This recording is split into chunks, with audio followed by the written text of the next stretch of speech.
A little boy was presented one day by his father with one of these puzzle pictures. It was a map of the world, and it was cut up into perhaps 100 or more pieces. And the boy, with surprising alacrity, put it together.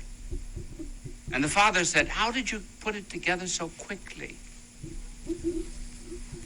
Well, the little boy said, on the other side was a picture of a man.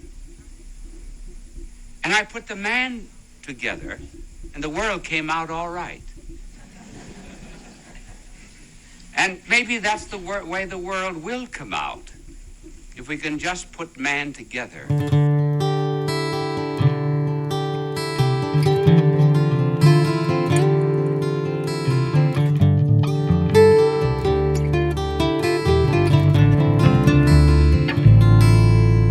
Travel along, Catholic pilgrims, for 1 year as we learn from Venerable Fulton Sheen, one of the greatest Catholic teachers in modern times. Join me, Amy Thomas, once a week for a short reading out of Bishop Sheen's book, Way to Inner Peace. Hello, Catholic pilgrims, and welcome to week 53. So our topic this week is called Inner Nakedness. And as I was reading through it, I had a million things that were running through my head. I was like, oh, I could talk about this, or I could talk about this, or I could talk about this. And I just had a lot of thoughts going on inside the old brain. And so my family went for a walk. It was a beautiful day, and we went walking down by the Potomac.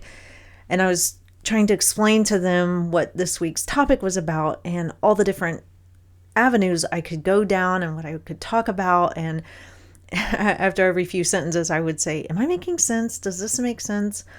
And my middle daughter was like, well, I'm trying to follow you, and I get kind of what you're saying, but maybe this will help you to kind of solidify what you want to talk about. So I think that the walk did me good, and now I know what I want to cover and not have this podcast go on for hours, because there really is a lot that we could talk about. So we'll jump right in, and our 3 key points this week are external, internal, and holiness. Number 53, inner nakedness. An eternally feminine problem is always, what will I wear?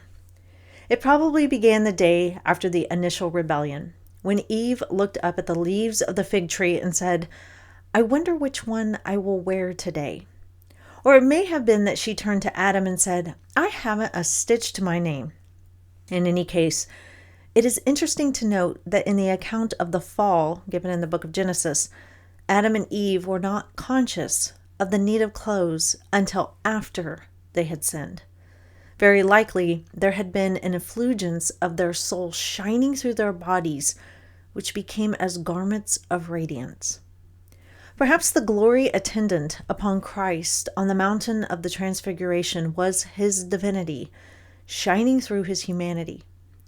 So too, the inner holiness of our first parents was, in a certain sense, their garment not made with hands. After that inner beauty of the soul was lost, there was need of outer clothing. Once naked on the inside, external covering was necessary.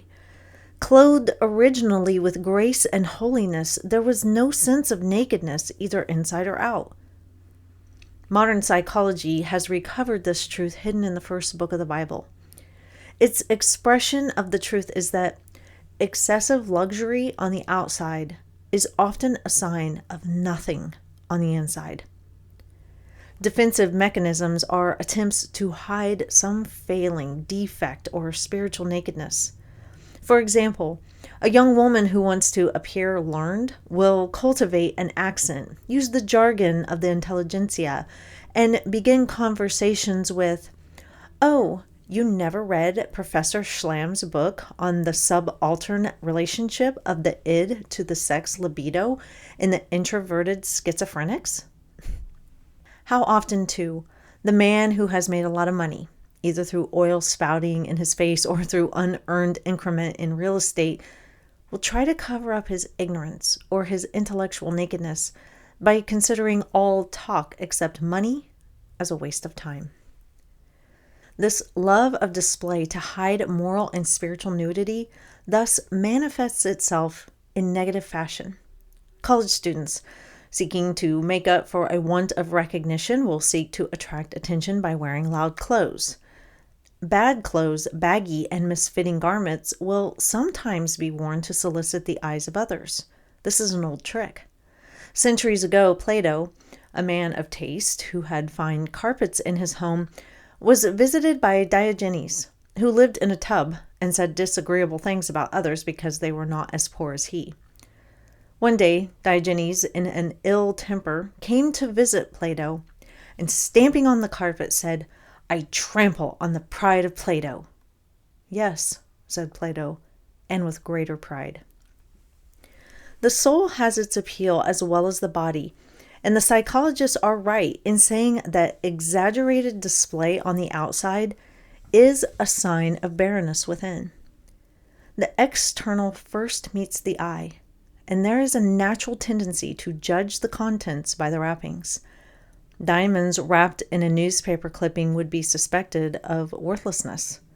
But this does not diminish the value of the inner man. Keeping clean the outside of the cup while the inside was full of filth and corruption provoked some of the sternest words of our divine Lord. Matthew 23:25. Those who keep up the externals only to cover up the internal are like some of the ancient Egyptian temples that were magnificent on the outside, but on the inside had only the image of a serpent or a crocodile. There is much wisdom and peace hidden in the counsel of a 3rd century writer who, talking to a group of young women, said, "Clothe yourselves with the silk of piety, with the satin of sanctity, and with the purple of modesty, and you will have God himself as your suitor."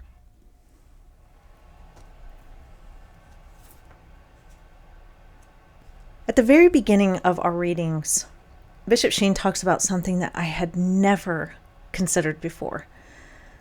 We've all read the story of Adam and Eve and how they were in the garden, and before the fall, they were naked, but they didn't realize it. And then after the fall, they were like, "Oh, hey, probably should put some fig leaves on or something." I never considered why they didn't see themselves as naked. And he hits on something here that just was profound to me. He says, "In any case, it is interesting to note that in the account of the fall given in the book of Genesis, Adam and Eve were not conscious of the need of clothes until after they had sinned. Very likely there had been an effulgence of their soul shining through their bodies, which became as garments of radiance." It's like Christ on the mountain. He shined with such a radiance. It's probably almost like you could not see his body. It was just shining so brightly, almost blinding your eyes. What if that was Adam and Eve? What if they were just shining with such holiness that they didn't realize that they didn't have any clothes on? And then once they lost that grace and that holiness, and that went away, like the light went out, or I guess maybe in a way the light went on, but either way, they realized, oh, hey, what had been covered up by radiance is not there anymore. I need to cover up. I think it's just a amazing thing to think about. And we'll come back to this towards the end because it's going to relate to something I want to talk about later on. But the first thing I want to talk about is, people who dress nicely, like dress to the nines or dress in really high-end brand name clothes, but are just not good on the inside. And I have a really good example of this. When I was working for the Salvation Army Domestic Violence and Rape Crisis Center, we had a church out on the beach side. We lived in Panama City, that wanted to throw a fundraiser for our organization. And that doesn't happen very often for domestic violence and rape crisis centers, trust me. And so we were very excited. We're like, oh my gosh, we don't have to do all the work. You're going to do it for us. That's amazing. And so we very quickly said yes. It was a husband and wife couple that ran this huge megachurch. And I did not meet with them initially. My boss did, and she's the one that said yes and got everything going. It was my job to show up the night of the fundraiser and, kind of be a presence and be there to talk to people and things like that. So as I'm driving to the church, when I pull up in front of it, it's this huge mega church. And I'm like, wow, okay, this is going to be a big deal. And the parking lot was full of people. And I was really happy because I'm like, oh man, hopefully this will be a really successful night. And what they were doing was, I can't fully remember. It was like a fashion show of some sorts. I don't really remember, which is weird. But anyway, I walked in and I was immediately greeted by the wife, who was like a female pastor. And she was this beautiful lady, just long, luscious, dark brown hair, beautiful face. I mean, dressed exquisitely. And I just kind of felt like a lump standing next to her. And she was very gracious and nice and very excited for us to be there. And, she asked us questions and everything. Off in the distance, I saw a man who I suspected was her husband and the head pastor. He never once came over to us. He never came over to introduce himself or to thank us for the work that we do or to say that he was happy that they could put on this fundraiser. Nothing. He just set off at a distance. And that immediately put me on high alert because that was odd. Anyway, he was a very dashing looking man, dressed in a very nice suit, handsome. I mean, they were like the power couple. And the whole night he kept his distance. And again, I thought that was weird. She was very involved with us and very excited and, took us around to meet people and everything. Well, the night was a success and we had a really good time. It was a lot of fun.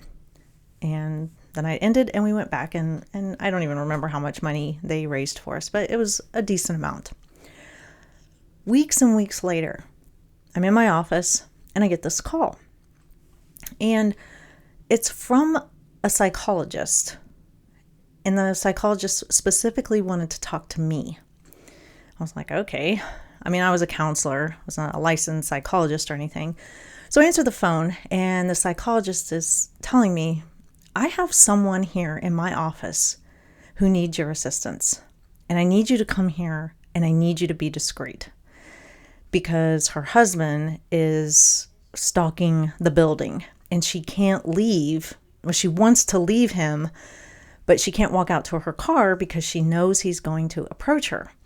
So I thought I would call you guys and see if you could help. And she specifically wanted to talk to you, meaning me. And the psychologist was like, so when you come to the building, pull around back and come in the back door. And then we'll try to usher her out the back door and have her get in your car.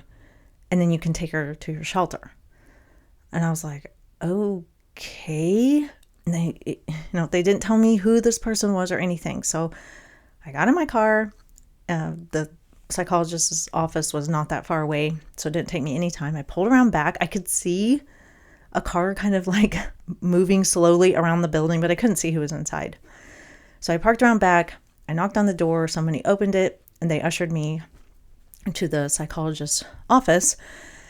And I walked in, and there is that wife, that pastor's wife, and she has a shiner around her eye. I mean, black eye. And I just look at her and I'm like, what in the world has happened here? And, she's breaking down in tears and I was in shock because I was like, whoa. And then I was like, wait a minute. I remember how I felt that night when I saw him and he kept his distance because he knew who we were. He knew that we were counselors for victims of domestic violence, and he knew deep down inside that he was the type of guy that we were trying to protect women from, and he didn't want to come around us. We made him feel guilty. So anyway, she is wanting to leave him and get to South Florida to get near family members, and because they were such a high-powered couple, it was difficult for her to just leave, and she didn't want to cause a scene. And they were very wealthy. I mean, very wealthy. And she was crying, I'm going to have to leave my house and all my things. And I'm like, your life is worth more. Long story short, I take her to our shelter, which was very humbling for her because she did live such an affluent life. And I'm bringing her into this shelter with a bunch of women who come from a very different background than her. But anyway, we got her to South Florida, and I didn't really ever hear how things ended up turning out. It was very dramatic and just kind of a crazy couple of days, trying to deal with managing her, and he was out looking for her and trying to keep her safe. And it was a crazy day, crazy couple of days. But the reason why I bring this up is because he was a man who dressed to the nines, and man, he was a good looking guy. And if anybody saw him, they would think, oh, what a great guy. And Bishop Sheen brings that up. He says, the external first meets the eye, and there's a natural tendency to judge the contents by the wrappings. And that's so very true, isn't it? When we see somebody who's dressed very nicely, maybe has on expensive clothing, our natural tendency is to think, oh, they must be a good person. They put themselves together, and they're good looking, and for some reason good looks always means people must be good on the inside. But like Bishop Sheen says, defense mechanisms are attempts to hide some failing, defect, or spiritual nakedness. Its expression of the truth is that excessive luxury on the outside is often a sign of nothing on the inside. And that was blatantly true with this man.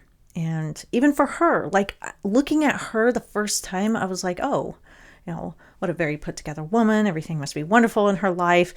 But in reality, this had been going on for years and years. And now you can kind of see why she set up this fundraiser, because she was trying to get connected with us, and it meant something to her because she was living it, but you would never know it because of how she presented herself externally. And so I think that's something that we have to be aware of, that things looking good on the outside does not necessarily mean good on the inside. And so as I was going through the readings, I was like, okay, do I have a story of somebody who dresses really dumpy and frumpy and doesn't look good on the outside, but is really good on the inside, like just a genuinely good soul? And I came to the conclusion on my walk with my family that there's two branches of this. Okay, follow me here. On the one hand, there are people who just dress very disheveled looking, just very bad. Bishop Sheen kind of touches on them.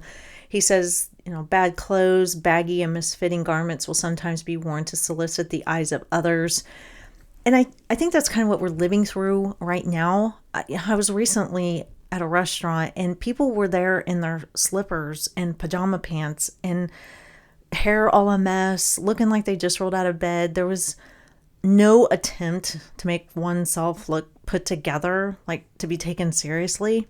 And I'm not one of those people that says we should just dress terrible all the time. It shouldn't matter at all, because I do think the external is a reflection of what's going on the inside, though people can do it falsely to hide something, like we talked about at the very beginning.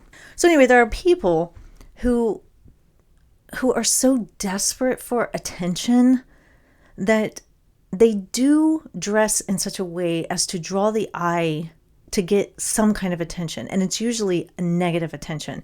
So we can think of like women who put on clothes that are not modest at all, but there's a reason. They're trying to draw the eyes of men, but it's only going to get them negative attention, but they know that it'll get them attention, and that's what they're craving. And so inside something is hurting. Like they don't feel worthy. They don't feel truly loved or desired. And so they're trying to fill that with negative male attention instead of, trying to dress more modestly in order to draw a man that would actually treat them well or good, and also to find, their worth in Christ. And so we do see those kinds of things. And, just looking around, we see, guys just are dressing just very dumpy, hair a mess, unshaven, and not a well-kept beard, just baggy clothes, let their bodies just go. And you can tell, you can sense that something is missing on the inside. The inside is being reflected out on the external, and you can just see it there. But then on the other hand, we have the other branch. I'm thinking of the saints here, because let's take somebody that we've all seen, Mother Teresa. Okay, Mother Teresa obviously did not dress to the nines. She dressed in her religious outfit. And it was very simple, not colorful, not loud, not provoking in any way, though it does draw your eye because it's unusual if you see a nun or a sister out in public. But it was just very simple, very plain, a sign of poverty, I would say. But she was beautiful, and not by worldly standards, not by cosmopolitan standards, but just that radiance that we read about in the beginning. So Mother Teresa always looked put together as far as, good hygiene and not looking completely disheveled or anything, but she was poor in her dress, I would say. But yet when you looked at her, you could tell the inside was being reflected to the external, and you could tell that God was in her soul. That radiance was there, even though she wasn't wearing designer clothes. And so there's those two branches, I think, where the one is, kind of dress down, dress poorly, dress kind of dumpy and frumpy. And we can tell by looking at them that there isn't that radiance. There's not that light in their eyes. They're not glowing, and yet just dressing very simply and kind of poorly or modestly. But then there's the saints who tend to dress in a very simple, modest, plain fashion, and yet they shine because of that inner light. So this brings me to us, the regular day lay Catholics. What is our approach? Now, I'm the type of person who gets up every day and I get ready for the day. Half the time I don't go anywhere special, but I homeschool my kids, and so I want to feel like we are prepared and ready to go. So I get up every day, shower, get dressed in something nice. I've started wearing more skirts, mostly as a rebellion against the transgendered movement where men are wearing skirts because they look so ridiculous in women's clothing that I want to show what it's supposed to look like. So that's a bit of the feistiness in me. Plus, I just like it. I just like wearing very feminine, pretty things. I still like my jeans, but it is something that I've taken on in this past year, and I've enjoyed it. I've liked it. Anyway, so I do all that because I want to feel like my day is put together, and making my bed and getting ready for the day helps me to feel like I am in the mindset to go out and accomplish things. And I know that people look at that as if I think I'm better than other people. And I know that because I've had people tell me that before. Why do you have to get so dressed up? And I'm not wearing ball gowns. I'm just dressing nicely for the day, casual, but nice. But I do have people that comment and they're like, oh, you think you're better than other people. You don't always have to look so nice. You can just relax, wear, regular old clothes. But I don't want to. That's just not who I am. And maybe that's the example of my mother, who got up every day and got ready for work and looked very professional and put together and like, hey, I am out for the day and I have a purpose and intention. And maybe I got that from her, but I think we have to be careful when we look at people and judge them, because there are people who are masking what's going on the inside by what they wear or how they fix themselves up on the outside, for sure. And we have to be careful that that doesn't become us. However, we can't assume that everybody who dresses nicely is not a good person on the inside and is trying to mask something. That's what I've been accused of is, oh, you're just trying to, either one, I think I'm better than other people and I'm trying to prove that through my clothing. I don't buy brand name clothing. Actually, I do most of my shopping at the thrift store just because I like doing that and I think it's good for the environment and it's good for my wallet. So we can't pass quick judgment on people. Also, if somebody is dressing very poorly, that doesn't automatically mean that they're not good on the inside, that they're just, a person who doesn't have their life together and, maybe it's a person who does bad things. We can't just assume that based off of first impressions off of somebody's clothes. And to realize that it can be both, right? People can have the external and the internal both doing very well, or at least as well as can be, or at least they're working on it. People can have a good soul. They're trying really hard to have a good soul. And at the same time, they like to look nice and wear suits if you're a guy, or a really nice dress to church. It can be that, and it doesn't mean that they're trying to think that they're better than other people, or they're trying to one-up people, or trying to wow people. Some people are just like that, I guess, and it's something that we all struggle with when we see people on the outside, the external. We jump to quick conclusions and pass judgment immediately and right away, and so just something to be mindful of. I think what Bishop Sheen wants us to focus on in our readings today is, in our world, so much attention is paid to the external. Have the fittest body.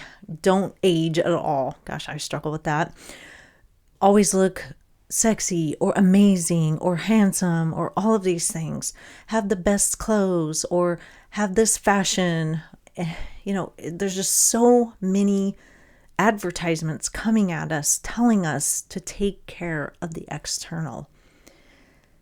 And we tend to follow those advertisements. We tend to listen to them. But what I think Bishop Sheen is trying to get us to see is, if we take care of the inside, if we work on making sure our souls are clean by going to confession, if we make sure that we are going to Mass so that we can receive Christ in the Eucharist, because that's transformative, if we work on our insides, it will manifest itself on the outside. If we work on the internal, it will show in the external. Maybe not in, high fashiony model-like looks, but just in that radiance that Adam and Eve had before the fall, or that so many saints have had. I mean, they probably all have had that radiance. They still wear clothes because that would be weird nowadays if they didn't, but there's still something about the external that shines. And even if they're not, magazine worthy, models, good looking models, they still are truly beautiful because the light of Christ is shining through them, and that holiness is radiating off them. And holiness is so attractive. I have these Polaroids in my dining room of modern day saints, and I have them up kind of on a wooden beam so I can see them all the time. And I'll walk through the room and I'll just look up at them, and it's just a row of beautiful, beautiful people, not models, but saints. because they are holy and they worked on the internal, and then it showed up on the outside. And so it's something that we all need to be thinking about and working on. So that is all for this week, Catholic Pilgrims. I will see you back here for week 54. And until then, live the faith boldly and travel well.